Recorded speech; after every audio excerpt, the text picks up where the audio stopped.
Tool with Engearment.com here in beautiful mountains of Colorado with a review on next year's Spark R&D Surge Bindings. These guys right here.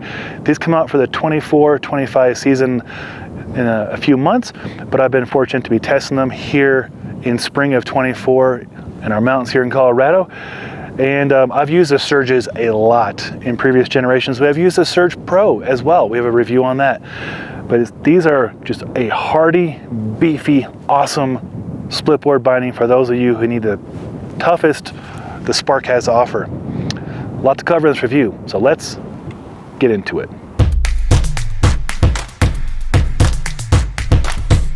We'll start things off with sizing. I am a size 12 in men's boots. These are a size large.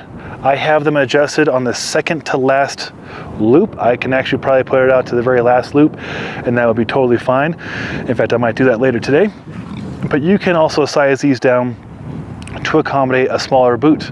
So a pretty wide range, as you can see, of adjustability. So it makes it a nice binding to share with other people. I have, no kidding, I have taken the men's large and put them down to the smallest setting and lent them to female teammates on Engearment to, in a pinch, help them out with their bindings.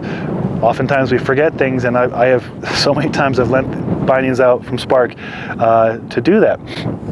There are a few more adjustments, as you can see right here, so you can really dial in if you need to push the heel cup back to accommodate a bigger boot. But again, this is the setup, the exact setup for a size 12 men's boot that works really, really well. I've had a mountain on this Venture Storm board this season.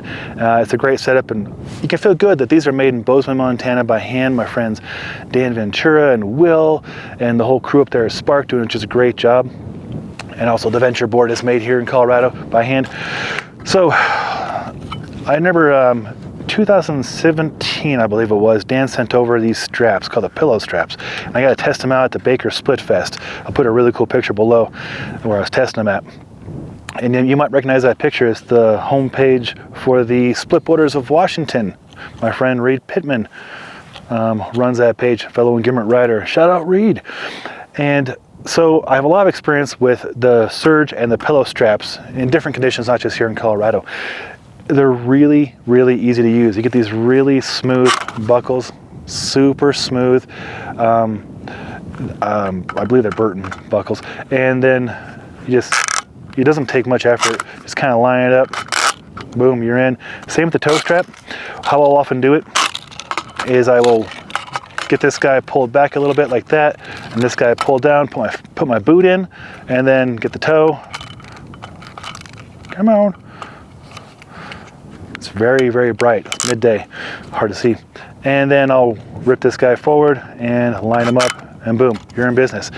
Speaking of rip it, so in the back you get this really simple mechanism. It is awesome. Here is tour mode, so you get extra flex as you stride, as you lunge up the mountain. So you see, you pop that guy up when you're touring, and then when you get to where you want to shred, you simply pull him back into place, and now you have a nice forward lean. And obviously you can adjust this, and it's cool because it's toolless. You don't need to bust out any kind of tools. You just rotate that to whatever kind of forward lean, however much you want, however much you don't want. It's just right there. Easy to set up. You get the asymmetrical highbacks, again, really, very ergonomically comfortable. And I actually rock the canted pucks. I don't know if you can see this in the video, but those are canted, and I think it feels really natural, especially for my older knees. 45 years old and a lot of use on my knees, not just from splitboarding, but it's nice to have good biomechanics. And actually 3 or 4 years ago, I got to put together a fitness routine for Spark, and that was a lot of fun, So I know the guys at the Spark take it very seriously to be fit and train. And keep an eye out April 1st for their new products that we're checking out. Back to the Surge. So how they work, I'll show you the interface right here. So you see the interface right there. You pop the ramp up like so, and then you slide it onto the board, and then when you have it in place, you simply press down. I'll show you on this board. Hope I don't scratch my truck like I did last time. So I pop the ramps up, boom. Now we're easy to operate. I put them in the holes and then boom. And now you can see the bindings in place. And then as you're touring, nice range of motion. And then I put this binding on the wrong side, but there is a whammy bar right here that you can use with your trekking pole to initiate. There is low and there is high. So there's high, and then one click down, low. Comes in handy, especially as you're getting into steeper skin tracks. And then there is flat. It's a nice secure mechanism, as you can see here. Get my fingers out of the way. It's just very easy. Doesn't make any noise like squeaking. There are nylon bushings. I've tested out a lot of different bushings for Spark, and the nylons have been not only the most durable, but also the least amount of maintenance. So they really nail it on that design. I'm not too sure if I've mentioned this yet, but they are handmade in Bozeman, Montana, so you can feel good about that. How the Spark R&D Surge differs from the Arc, from what I can see, the Arc has cutouts in the base plate to save weight. So lighter weight, obviously, over the course of a long day of touring will add up and in its essence, save you some energy. However, me being 220, plus getting their 20-pound pack, you know, I overpack and I carry camera equipment and drone, I get pretty beefy, so I prefer the Surge. Now I've tested the Surge Pro a few years ago and I still have those. They're still going strong and I love them. A little bit lighter weight. There's like different hardware they use and it saves, you know, a little bit of weight. But overall, if you wanted to save a little bit of money and have probably the most durable of the Spark bindings, I would look into the Surge. It comes with everything you see here, the touring bracket, this part of the touring setup, and the two bindings. You will need to purchase pucks separately. You can get regular or you can get the canted pucks like I'm using on this board right here. I recommend canted just because biomechanics are really important, and my background is in health and fitness, and anything you can do to set yourself up for success with best setup is gonna serve you well.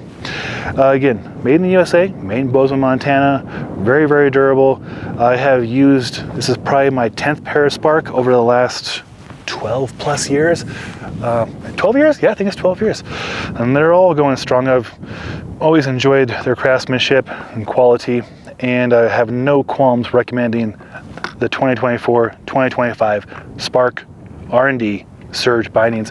For you bigger people out there, for you who want the strongest of the Spark bindings, and maybe you're hucking cliffs, maybe you're a free rider, maybe you're on the free ride world tour. I have a couple of friends who are on that, and you know, they rely on Spark. If good enough for them, it's probably good enough for you and me. So these are my opinions. I'm not paid to say any of this. I just genuinely am a fan of Spark R&D and have been for many, many years. So if you found this helpful, a thumbs up is always appreciated. If you want to see more content and more splitboarding gear, we have a lot more coming up. I've got some new beacons we're testing out. If you want to see that content, consider subscribing to our Engearment YouTube channel. Link is right there. I'm Sean Sewell, the owner and director of Stoke for Engearment. Until next time, take care.